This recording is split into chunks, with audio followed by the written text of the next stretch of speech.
الحمد للہ الذی من علینا برسولہ وہدانا بہ الی سواء سبیلہ وامرنا بتعظیمہ وتوقیرہ وتبجیلہ وفرض علی کل مؤمن ان یکون احب الیہ من والدہ وولدہ وخلیلہ وصلی اللہ وسلم وبارک بجمیع صلواتہ وتسلیماتہ وبرکاتہ علی سیدنا ومولانا محمد وعلی آلہ وصحبہ اجمعین.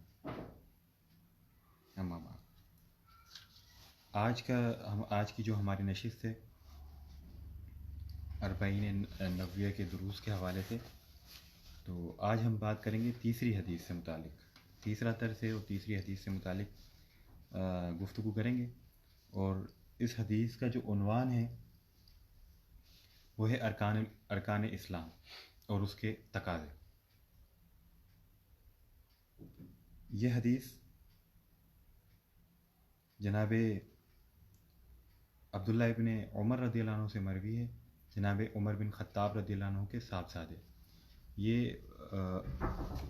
فقیہ وقت بھی رہے ہیں اور نبی علیہ الصلوۃ والسلام کے دور میں، آپ کے عہد مبارک میں، آپ صغار صحابہ سے آپ کا شمار کیا جاتا تھا، لیکن آپ کی فقاہت اور آپ کی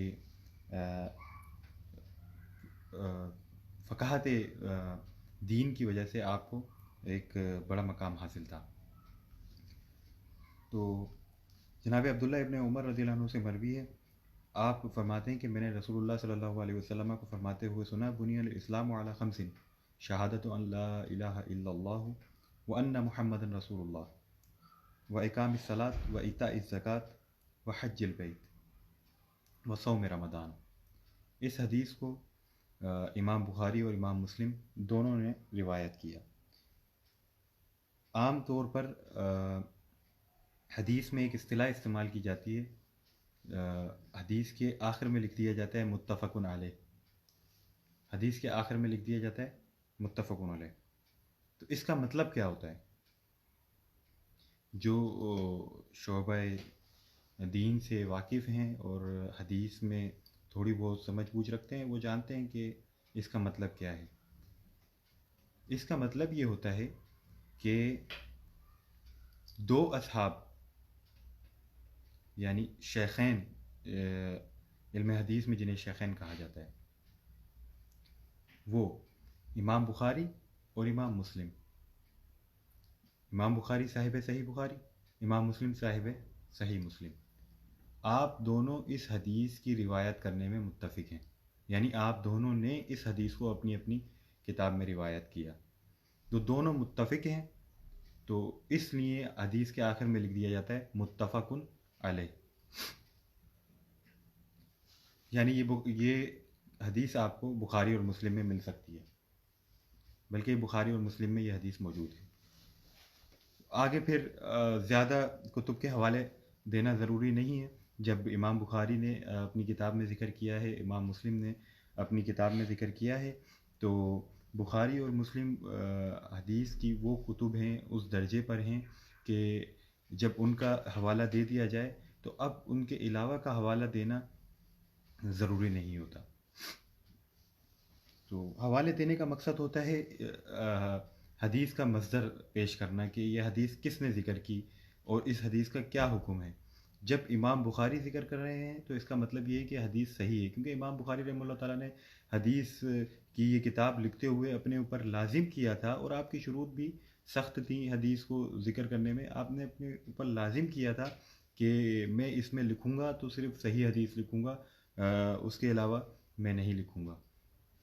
تو جب امام بخاری رحمہ اللہ تعالیٰ کا ذکر آئے کہ آپ نے اس کو ذکر کیا ہے، تو اس کا مطلب یہ ہے کہ صحیح بخاری میں ذکر کیا ہے، کیونکہ امام بخاری کی اور بھی کتابیں ہیں. الادب المفرد ہے، اور آپ کی ہے جزء القراءۃ خلف الامام ہے، اور اس قسم کی اور بھی آپ کی کتابیں ہیں حدیث میں. لیکن جب صحیح بخاری کا کہا جائے کہ امام بخاری نے صحیح بخاری میں اسے ذکر کیا ہے، تو اس کا مطلب یہ ہے کہ یہ حدیث صحیح ہے. اب اس کا حکم تلاش کرنے کی ضرورت نہیں کہ یہ حدیث کس درجے میں ہے، کس امام نے اس حدیث کے بارے میں کیا لکھا ہے، اس کا کون سا راوی ثقہ ہے، کون سا راوی ثقہ نہیں ہے. امام بخاری رحمہ اللہ تعالیٰ نے جو حدیثیں ذکر کی ہیں ان میں سے اکثر جو ہیں وہ ان کے راوی ثقہ ہیں. امام بخاری رحمہ اللہ تعالیٰ نے اپنے اوپر اس چیز کا التزام کیا تھا, اپنے اوپر لازم کیا تھا. خیر یہ اس سے متعلق حدیث کی کہ آخر میں جو متفق علیہ یا رواہ البخاری رواہ المسلم الگ الگ لکھا ہوتا ہے, تو رواہ البخاری لکھا ہوا ہو تو صرف امام بخاری نے ذکر کیا ہے, رواہ المسلم لکھا ہوا ہو تو صرف امام مسلم رحمہ اللہ تعالیٰ نے اسے ذکر کیا ہے, رواہ الشیخین لکھا ہوا ہوتا ہے یا متفق علیہ لکھا ہوا ہوتا ہے, رواہ الشیخان لکھا ہوتا ہے, تو اس کا مراد اس سے مطلب یہ ہوتا ہے کہ امام بخاری امام مسلم نے اسے ذکر کیا ہے. متفق علیہ امام مسلم امام بخاری رحمہ اللہ تعالیٰ اس پر متفق ہیں. باقی دیگر لوگوں کا رواہ ابو داؤد رواہ ابن ماجہ اس طرح کا لکھا ہوا تو امام ابو داؤد امام ابن ماجہ امام ترمذی رحمہ اللہ تعالیٰ امام نسائی رحمہ اللہ تعالیٰ یہ ان لوگوں نے اپنی اپنی کتابوں میں ذکر کی ہوتی ہے. تو آج ہم بات کر رہے ہیں بنی الاسلام علی خمس, شہادت ان لا الہ الا اللہ و ان محمد رسول اللہ علیہ الصلوۃ والسلام و اقام الصلاۃ و ایتاء الزکوٰۃ و حج البیت و صوم رمضان پر. اس حدیث کی پہلے میں آپ کو اہمیت ذکر کر دوں کہ اس حدیث کی اہمیت کیا ہے. ارکان اسلام سے متعلق یہ حدیث بہت مہم ہے اور ایک غایت درجہ اہمیت کی حامل ہے, اور یہ قواعد اسلام اور جوامع اسلام میں احادیث میں سے ایک ہے جنہیں نبی علیہ الصلوۃ والسلام نے جامع کیا ہے. پورے اسلام کو, اسلام کے قواعدوں کو, اسلام کے اصولوں کو جو جامع معنی نبی علیہ الصلوۃ والسلام نے بیان کیا احادیث میں, ان میں سے یہ ایک حدیث ہے. یہ تمام کے تمام ارکان منصوص علیہ ہیں, قرآن عظیم الشان میں ان کا ذکر ہے, تمام کے تمام احکام کا, شہادہ کا بھی اور اقام صلاۃ کا, ایتاء زکوٰۃ کا, حج بیت کا اور صوم رمضان کا, پانچوں کے پانچوں ارکان کا. اس حدیث کے اب مفہوم کی جانب آتے ہیں اور اس میں کیا نبی علیہ الصلوۃ والسلام نے بیان فرمایا.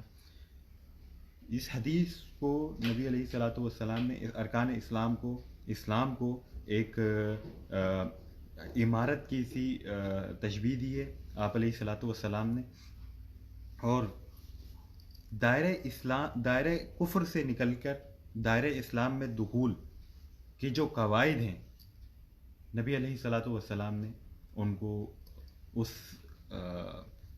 جو عمارہ ہے اس کی بنیادیں قرار دی ہیں, اس ان ارکان کو اس کی بنیادیں قرار دی ہیں جو 5 ارکان ہیں. اور یہ تمام کے تمام قواعد یہ بنیادی حیثیت کے حامل ہیں, انہیں بنیاد کہا جاتا ہے اسلام کی. تو ان میں سے پہلا ہے شہادت ان لا الہ الا اللہ و ان محمد رسول اللہ علیہ الصلوۃ والسلام. اس کے معنی ہیں, اس کے یہ معنی ہیں کہ اللہ رب العالمین کے وجود اور آپ اس کی وحدانیت کا اقرار کرنا, اللہ رب العالمین کے وجود اور اس کی وحدانیت کا اقرار کرنا, اور نبی علیہ الصلوۃ والسلام کی نبوت یعنی محمد صلی اللہ علیہ وسلم کی نبوت اور آپ کی رسالت کا اقرار کرنا. یہ جو رکن ہے, یہ رکن یہ سب سے بنیادی رکن ہے, باقیوں کی نسبت سب سے مین اور بنیادی رکن ہے. میں یہ ذکر کر دوں کہ بنیادی رکن کیوں ہے. بنیادی رکن اس لیے ہیں کہ اس کا اقرار ہوگا تو باقی جو ہیں باقی 4 ارکان وہ قابل قبول ہیں. یہی نہیں ہے, اس کا اقرار نہیں ہے, اس کو نہیں مانتا, اب جو باقی ارکان ہیں ان کا وہ ہوں نہ ہو کوئی فرق نہیں ہے, قابل قبول نہیں ہے. یہ ہے بندہ مسلمان ہے, اب باقی ارکان کرتا ہے تو وہ جو ہے اس کے نامہ اعمال میں ذکر کیے جائیں گے, اور اس کی اہمیت اور اس کے فضائل اور اس کا ثواب اور اس کا فائدہ اس بندے کو پہنچے گا. یہ نہیں ہے یعنی شہادت ان لا الہ الا اللہ و ان محمد رسول اللہ, یہ نہیں ہے تو اب باقی کے جو 4 ارکان ہیں وہ بے فائدہ ہیں, اور لا یعنی. نبی علیہ الصلوۃ والسلام نے ارشاد فرمایا امرت ان اقاتل الناس حتی یشہدوا ان لا الہ الا اللہ وان محمدا رسول اللہ. آپ علیہ الصلوۃ والسلام فرما رہے ہیں کہ مجھے حکم دیا گیا ہے کہ میں لوگوں سے قتال کروں، جنگ کروں، یہاں تک کہ وہ گواہی دے دیں کہ اللہ رب العالمین کے سوا کوئی معبود نہیں اور محمد صلی اللہ علیہ وسلم اللہ کے رسول ہیں. ایسے ہی آپ علیہ الصلوۃ والسلام نے اس بنیادی رکن کے لیے ارشاد فرمایا کہ من قال لا الہ الا اللہ مخلصا دخل الجنہ. جو کلمہ شہادہ یعنی لا الہ الا اللہ کلمہ طیبہ اخلاص سے پڑھے گا جنت میں داخل ہو جائے گا. امام بزار رحمہ اللہ تعالی نے اس حدیث کو نقل فرمایا. دوسرے رکن کی طرف آتے ہیں تو دوسرا رکن ہے اقام صلاۃ، نماز قائم کرنا. اس سے مراد کیا ہے؟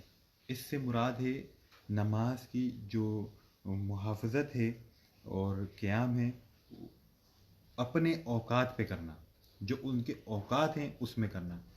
جس نماز کا جو وقت ہے اس وقت پہ اس کو قائم کرنا.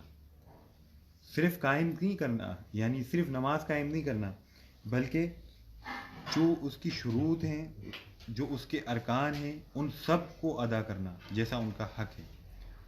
ان سب کی پابندی کرتے ہوئے، ان سب کا لحاظ کرتے ہوئے، ان سب آداب و سنن کا لحاظ اور مراعات کرتے ہوئے اب نماز کو قائم کرنا اس کے وقت پر. یہ ہے اقامت صلاۃ سے مراد. اور جب یہ ساری چیزیں پائی جائیں گی تب نماز فائدہ دے گی، تب نماز کا حسن جو ہے وہ بندے کی سیرت پر ظاہر ہوگا. کیوں؟ اللہ رب العالمین نے فرمایا واقعی الصلاۃ ان الصلاۃ تنہی عن الفحشاء والمنکر کہ نماز قائم کرو. نماز جو ہے وہ برائیوں سے روکتی ہے. تو بہت سے ایسے مصلی ہیں جنہیں دیکھا جاتا ہے کہ وہ نماز تو قائم کرتے ہیں لیکن ان کی حرکاتوں میں، ان کے افعالیوں میں، بدکاریوں میں کسی قسم کی کمی نہیں آتی. کیوں؟ کیونکہ نماز تو قائم کرتے ہیں وہ، لیکن نماز کے جو جمیع آداب، جمیع شروط، جمیع ارکان ہیں ان کی رعایت نہیں کرتے. تو اس کے لیے میں تھوڑا سا اس کی تفصیل میں جاؤں گا کہ نماز قائم جو کرنا ہے اس کی ارکان اور اس میں حکمتیں کیا ہیں. سب سے پہلے جو نماز کے لیے ضروری ہے وہ ہے طہارت، وضو و غسل وغیرہ. تو طہارت کیوں ضروری ہے؟ اور نماز جو ہے وہ نماز کی جو ارکان و واجبات اور فرائض یہ تمام کے تمام جو ہیں ان کا لحاظ کیا جائے گا تبھی انسان اس نماز سے فائدہ اٹھا سکے گا. تو اب ان میں سے ایک ہے وضو جو اساسی حیثیت رکھتی ہے وضو جو اساسی حیثیت رکھتا ہے. تو وضو کیوں ضروری ہے؟ یعنی جو مقصود انسان جو ہے، انسان اور نمازی، اس کے جو کپڑے ہیں، اس کا جو بدن ہے، اس کا جو دل ہے، یہ ایک پھل کی مانند ہے. نمازی کے کپڑے اور نمازی کا بدن، نمازی کا دل، یہ ایک پھل کی مانند ہے. کپڑے جو ہیں وہ ظاہری چھلکا جو ہوتا ہے اس کی مانند ہے، اور بدن جو ہے وہ باطنی چھلکے کی مانند ہے، اور دل یہ مغز اور گری کی مانند ہے. تو تمام ہر عاقل اور بالغ شخص کو یہ معلوم ہے کہ مقصود جو ہوتا ہے پھل سے وہ اصل گری ہوتی ہے، وہ مغز ہوتا ہے. تو مقصود وہ ہوتا ہے. تو پھر کپڑے دھونے کا، کپڑوں کو پاک کرنے کا حکم کیوں دیا جا رہا ہے؟ بدن کو پاک کرنے کا حکم کیوں دیا جا رہا ہے؟ اس میں بھی حکمت ہے. وہ یہ ہے کہ جب انسان کپڑوں کو اور بدن کو پاک کرتا ہے، یہ اللہ رب العالمین نے واسطہ بنایا ہے، اور بدن، کپڑے اور دل، ان کے درمیان ایک خاص تعلق بنایا ہے کہ جب انسان کپڑوں کو پاک کرتا ہے، بدن کو پاک کرتا ہے، تو اس کو طہارت قلب حاصل ہوتی ہے. مثال کے طور پہ یہ آزمایا جا سکتا ہے کہ وضو کیا جائے اور اس کا حق ادا کیا جائے، وضو کا صحیح سے وضو کیا جائے جو اس کا حق ہے، جس مقام پر، جس عضو کو دھونے پر جو دعا منقول ہے وہ پڑھی جائے. الغرض کہ جو نبی علیہ الصلوۃ والسلام نے وضو کی تعلیم ارشاد فرمائی، اس طریقے سے بعین ہی اس طریقے سے وضو کیا جائے. تو اب دل میں ایک خاص قسم کی صفائی اور فرحت انسان کو محسوس ہوتی ہے. وہ فرحت، وہ صفائی جو اس وضو سے پہلے انسان کے دل میں نہ تھی. یہ ہے تعلق و واسطہ ظاہر کا باطن کے ساتھ. اسی وجہ سے میں نے عرض کی کہ اللہ رب العالمین نے ایک تعلق بنایا ہے دل اور باہر کا، یعنی ظاہر کا، کپڑے اور بدن کا. اب دیکھیں، نماز پڑھنے کا فائدہ بھی ہے یا نہیں ہے، یہ کیوں پڑھتے ہیں ہم، کیا اس کے فوائد ہیں، کیا نہیں ہیں. نماز پڑھنے کے کئی ایک فوائد ہیں جو سائنسی بھی اور شرعی بھی جو مسلمانوں کو معلوم ہے. تو کیا ہمیں نہ بھی معلوم ہو تو تب بھی اس طریقے سے پڑھنا، نماز کو پڑھا جا سکتا ہے. نماز کے فوائد معلوم نہیں ہے، نماز کو پڑھا جا سکتا ہے یا نہیں. تو دیکھیں، یہ ایک اس کی مثال دوں میں کہ دوا ہوتی ہے، مریض کو جب مرض لاحق ہوتا ہے اس کو دوا دی جاتی ہے. اب اس مرض کو، اس مریض کو اس کے تمام کے تمام جو دوا کے تمام کے تمام اجزاء ہیں، اس کے اثرات نہیں معلوم ہوتے کہ اس کے اثرات، اس دوا کے اثرات کیا اثر کریں گے، کیا اثر مثبت کریں گے، منفی کریں گے، کیا اثر کریں گے. لیکن اس کو کہا جاتا ہے کہ تو نے یہ دوائی پینی ہے، طبیب اس کو کہتا ہے کہ تو نے یہ دوائی پینی ہے. ٹھیک ہے، تجھے اس دوائی کے فوائد اور نقصانات معلوم ہوں یا نہ ہوں، تیرا کام یہ ہے کہ تو دوائی پی. ایسے ہی انسان کو نماز کا حکم دیا گیا ہے، تجھے اس کے فائدے معلوم ہوں یا نہ ہوں، تو نے نماز پڑھنی ہے. اب انسان کا اپنا ایک ذاتی شوق ہوتا ہے، اور مسلمان ہیں، اس کو اس کے اعمال جو اللہ رب العالمین کی جانب سے فرض کیے گئے ہیں ان کا معلوم کرنا لازم ہوتا ہے کہ کیا یہ فرض ہیں تو کیوں فرض ہیں، اور اس میں حکمتیں کیا ہیں، اس میں مصلحتیں کیا ہیں. اعتراض کی نیت سے نہیں کہ کیوں فرض ہیں اور تو ڈھونڈنا شروع کر دیا، اس کی حکمتیں کیا ہیں. جب انسان کو یہ ساری چیزیں معلوم ہوتی ہیں، اب جو عبادت میں لطف آتا ہے، اب جو عبادت میں مزہ آتا ہے، اس کی بات الگ ہوتی ہے. اب نماز پہ اگر بات کریں اور دیکھیں تو جو نماز ہے، اللہ رب العالمین نے اس کو ایک صورت اور روح عطا فرمائی ہے. نماز کی روح ہے حضور قلب، خشوع، خضوع، حضور قلب، اخلاص. یہ نماز کی روح ہے.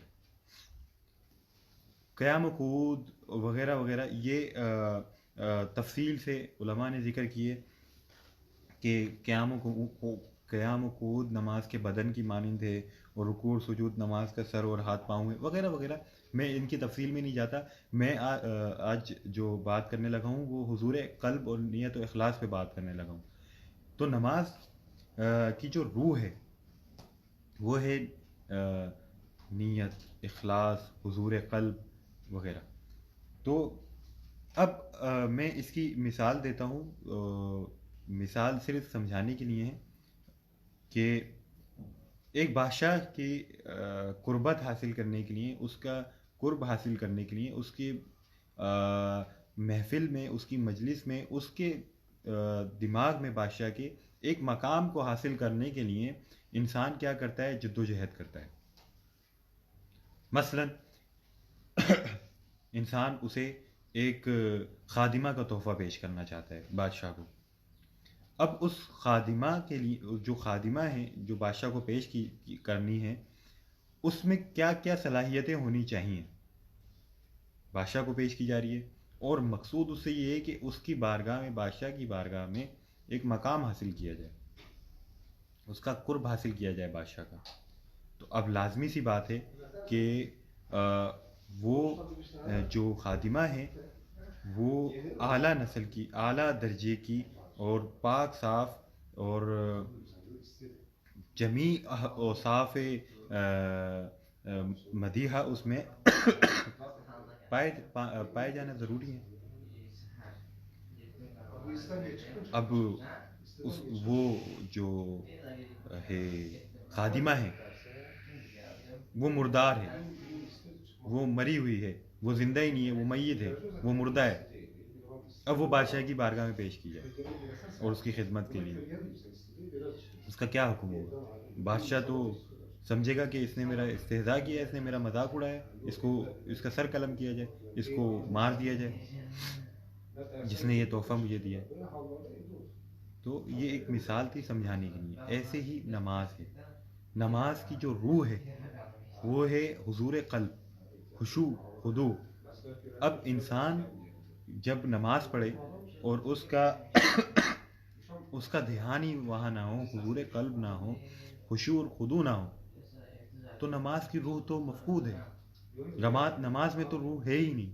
اب ہم اللہ رب العالمین میں کیا تحفہ دے رہے ہیں، کیا پیش کر رہے ہیں؟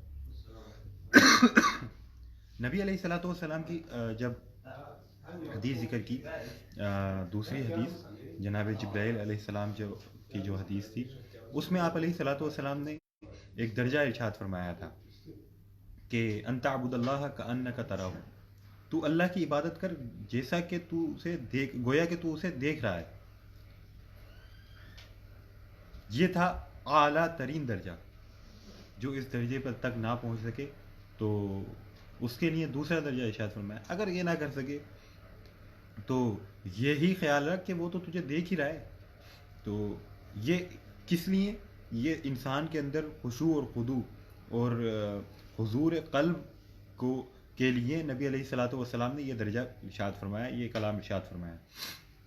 تو نماز کی جو روح ہے وہ ہے خشوع، خضوع، حضور قلب. جب انسان نماز پڑھتا ہے، اب اس کا دل ادھر موجود نہیں ہے، اس کا گمان وہ ادھر موجود نہیں ہے، خیالات میں وہ کہیں اور ہے. اب وہ نماز پڑھ رہا ہے تو وہ نماز تو بغیر روح کی ہے. اس نماز کا تو کوئی فائدہ انسان کو بظاہر نہیں ہے. اب اس کا علاج کیا ہے؟ حضور قلب کا علاج کیا ہے کہ بندہ کس طریقے سے اپنے دل کو نماز میں حاضر کر سکتا ہے؟ اس کا طریقہ یوں بیان کیا جاتا ہے کہ انسان نماز پڑھ رہا ہے، مثلا 4 رکعتی نماز پڑھ رہا ہے، اور 4 رکعتی نماز میں اب یہ دیکھے کہ اس کا دل کس قدر موجود تھا، اس کا دل کتنی رکعتوں میں اور کس قدر نماز میں موجود تھا. مثلا 4 رکعتی نماز تھی، 2 رکعت میں اس کا دل حاضر تھا، خشوع اور خضوع تھا اس میں. بقیہ 2 میں وہ خشوع اور خضوع برقرار نہ رکھ سکا اور دل کو اپنے حاضر نہ رکھ سکا. تو اب جو 4 رکعتی نماز تھی، 2 میں اس کا دل حاضر تھا اور 2 میں اس کا دل حاضر نہیں تھا. تو یہ جو آخر والی 2 ہیں جس میں دل حاضر نہیں تھا اس کا، اس کو وہ شمار ہی نہ کرے، گویا کہ اس نے 2 رکعت نماز پڑھی ہے. اب وہ نفل پڑھے، اتنے نفل پڑھے کہ 4 رکعتوں جتنا جو ہے اس میں اس کی عادت ہو جائے، 4 رکعتوں جتنی دل کو حاضر رکھنے کی. اتنے نفل پڑھے کہ اس کا دل بقیہ دو میں بھی حاضر ہونا شروع ہو جائے. جب بقیہ دو میں بھی اس کا دل حاضر ہونا شروع ہو جائے تو جتنے نفل اس نے پڑھے ہیں وہ تو اللہ رب العالمین سے دعا یہ کرے کہ جو دو رکعت جو اس نے پڑھی تھیں وہ بغیر حضور قلب کے یہ تمام نوافل اس کے جو ہے جگہ لے لیں. یہ طریقہ کار ہے حضور قلب کا. اس طریقے سے ابتدا میں جو ہے اس دل حاضر نہیں ہوتا، لیکن آہستہ آہستہ جب اس قسم کی وہ طریقوں پہ عمل کرے گا تو انشاءاللہ اس کا دل مکمل نماز میں حاضر ہونا شروع ہو جائے گا.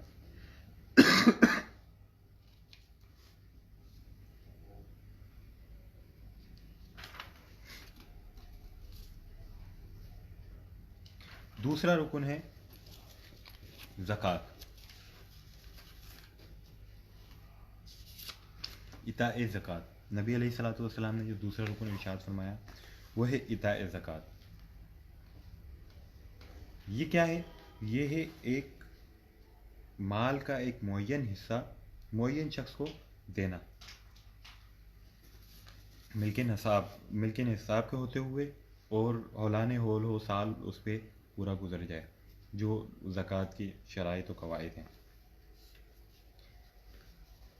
اللہ رب العالمین نے خود فرمایا والذین هم للزکاۃ فاعلون. یہ مومنین کی شان بیان ہو رہی ہے کہ مومنین وہ بھی ہیں، مومنین وہ ہیں جو زکوٰۃ کو ادا کرنے والے ہیں. تو یہ عبادت مالیہ بھی ہے، عبادت مالیہ ہے اور عبادت اجتماعیہ ہے. وہ اس طریقے سے اس کی حکمتیں میں ذکر کرتا ہوں کہ اس کو کیوں فرض کیا گیا ہے بندے پر، اور اس کے فوائد کیا ہیں، اور اجتماع پہ یعنی مسلمانوں کی جماعت پہ کیا فرق پڑتا ہے، کیا تاثرات پڑتے ہیں اس سے. تو زکوٰۃ اور خیرات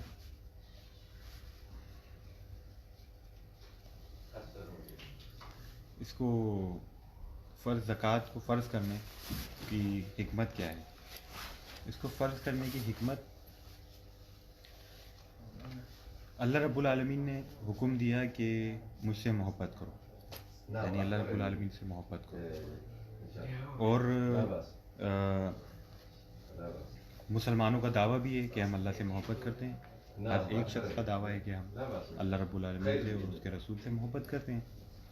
اب اللہ رب العالمین نے اپنی محبت کا جو معیار ہے، آزمائش ہے، کسوٹی ہے، وہ زکوٰۃ اور خیرات کو فرمایا کہ یہ ہے میری محبت کا معیار، کسوٹی، آزمائش، کہ تم زکوٰۃ دو، تم صدقہ و خیرات دو. اب معلوم ہوتا ہے کہ جس قدر وہ ہے خیرات ہے، جو جس قدر صدقات دیتا ہے، جو جس قدر یہ سارے معاملات کرتا ہے، اس قدر اس کی محبت کا اندازہ ہوتا ہے. یہ اللہ رب العالمین نے کسوٹی رکھی ہے مسلمانوں کے لیے جو دعوے دار ہیں کہ ہم اللہ رب العالمین سے محبت کرتے ہیں. کیونکہ لن تنالوا البر حتی تنفقوا مما تحبون، یہ اس قسم کی آیات ویسے بھی موجود ہیں کہ تم بھلائی کو تب تک نہیں پہنچ سکو گے جب تک تم وہ خرچ نہ کرتے ہو جس سے تم محبت کرتے ہو. اللہ رب العالمین کی ہم بارگاہ میں ہم اپنی سب سے زیادہ پسندیدہ چیز جسے دن رات کوششیں کر کے کماتے ہیں، اب وہ اللہ رب العالمین کی بارگاہ میں خرچ کر رہے ہیں. تو اب پتہ چلے گا کہ ہم کس قدر خرچ کرتے ہیں اور ہمیں اللہ رب العالمین سے کس قدر محبت ہے. اب اس کے 3 درجے ہیں، صدقہ و خیرات کرنے والوں کے 3 درجے ہیں. پہلا درجہ ہے پہلے درجے کے لوگ میں ذکر کرتا ہوں. پہلے درجے کے وہ لوگ ہیں کہ جن سے کہا گیا کہ مسلمانوں کو جہاد پہ جانا ہے، اور مال کی ضرورت ہے، وہ جاتے ہیں اپنے گھر میں صفائی کر کے جو کچھ ہوتا ہے لا کے نبی علیہ الصلوۃ والسلام کی بارگاہ میں رکھ دیتے ہیں۔ نبی علیہ الصلوۃ والسلام پوچھتے ہیں، اے ابو بکر، اے عتیق، گھر پہ کیا چھوڑ کر آئے ہو؟ آپ عرض کرتے ہیں، یا رسول اللہ، گھر پہ اللہ اور اللہ کا رسول چھوڑ کر آئے ہوں۔ یہ پہلے درجے کے لوگ ہیں، سب سے پہلے درجے کے لوگ۔ اسی حدیث کو میں ذکر کروں تو جناب عمر رضی اللہ عنہ بھی وہیں موجود تھے، آپ بھی سامان لے کر آئے تھے، تو نبی علیہ الصلوۃ والسلام نے فرمایا، یا عمر، اے عمر، کیا گھر پہ کیا چھوڑ کر آئے ہو؟ تو جناب عمر عرض کرتے ہیں، یا رسول اللہ، جتنا میں لے کر آیا ہوں اتنا ہی میں گھر پہ چھوڑ کر آیا۔ تو جناب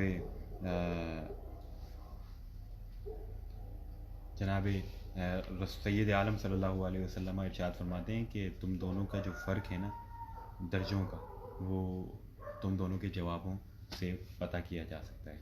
یہ دو حدیثوں کا مفہوم ہے جسے امام ترمذی رحمہ اللہ تعالیٰ نے اور امام ابو نعیم رحمہ اللہ تعالیٰ نے ذکر فرمایا۔ دوسرے درجے کے لوگ، پہلے درجے کے تو جناب صدیق اکبر جیسی عظیم شخصیات ہیں، دوسرے درجے کے وہ لوگ ہیں کہ جو یعنی متوسط درجہ بھی جسے کہا جا سکتا ہے، کہ سارا کا سارا مال اپنا اللہ رب العالمین کی بارگاہ پر تو نہیں لٹاتے، اور اپنی ذات پر بھی نہیں لٹاتے۔ سارا کا سارا مال اٹھایا اور اللہ رب العالمین کی بارگاہ میں خرچ کر دیا، نہیں۔ سارا کا سارا مال اٹھایا اور اپنی ذات پہ لگا دیا، نہیں۔ یہ وہ لوگ ہیں جو فرائض و واجبات تو ادا کرتے ہی ہیں، ساتھ ہی انتظار کرتے ہیں کہ ان کو کوئی مستحق دکھے اب یہ خرچ کریں۔ سارا کا سارا مال ایک دم اٹھا کے جو ہے وہ اللہ رب العالمین کی بارگاہ میں نہیں دے دیتے، اور نہ ہی اپنی ذات پہ لگاتے ہیں، بلکہ انتظار کرتے ہیں کوئی مستحق دکھے، کوئی فقیر دکھے، کوئی ایسا کام دکھے جو جس میں خرچ کیا جائے تو فی سبیل اللہ خرچ شمار ہو۔ بہت سارے ایسے کام ہیں، ضروری نہیں ہے کہ فقیر ہی کو دینا یہ اللہ رب العالمین کی بارگاہ میں خرچ کرنا ہے، نہیں، بلکہ بہت سارے ایسے کام ہیں، مسجد بنوانا، مدرسہ بنوانا، طلباء کی خدمت ہے، علماء کی خدمت ہے، اور علم کی خدمت ہے کہ کتب شائع کروانا، محافل کا انعقاد کروانا، علماء کو بلانا، یہ سب یہ اللہ رب العالمین کی راہ میں خرچ کرنے کے ہی طریقے ہیں، راستے ہیں۔ تو اب وہ سارا کا سارا مال اٹھا کے یکدم اللہ رب العالمین کی بارگاہ میں خرچ نہیں کرتا، بلکہ موقع تلاش کرتا ہے، موقع ملا، اس نے بلا جھجک اللہ رب العالمین کی بارگاہ میں وہ اپنا مال دے دیتا ہے، اور جتنی کی ضرورت ہوتی ہے اتنا دے دیتا ہے۔ مستحقین اگر اس کے سامنے آتے ہیں دے دیتا ہے مستحقین۔ یہ متوسط درجہ ہے، سارا کا سارا مال یکدم اللہ رب العالمین کی بارگاہ میں نہیں خرچ کرتے، اور نہ ہی اپنی ذات پہ لگاتے ہیں، بلکہ موقع تلاش کرتے ہیں، جیسے ہی ان کو موقع ملتا ہے، صحیح مستحق ملتا ہے، وہ اللہ رب العالمین کی بارگاہ میں خرچ کرتے ہیں۔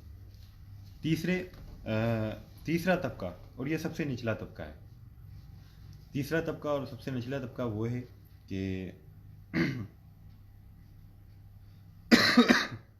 جو زکوٰۃ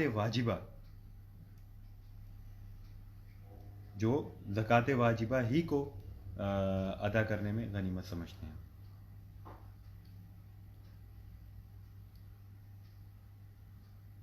اس سے زیادہ خرچ نہیں کرتے، لیکن زکوٰۃ واجبہ سے ایک ذرہ کم بھی خرچ نہیں کرتے، زکوٰۃ واجبہ سے زیادہ خرچ نہیں کرتے، لیکن اس سے ایک درجہ کم بھی خرچ نہیں کرتے۔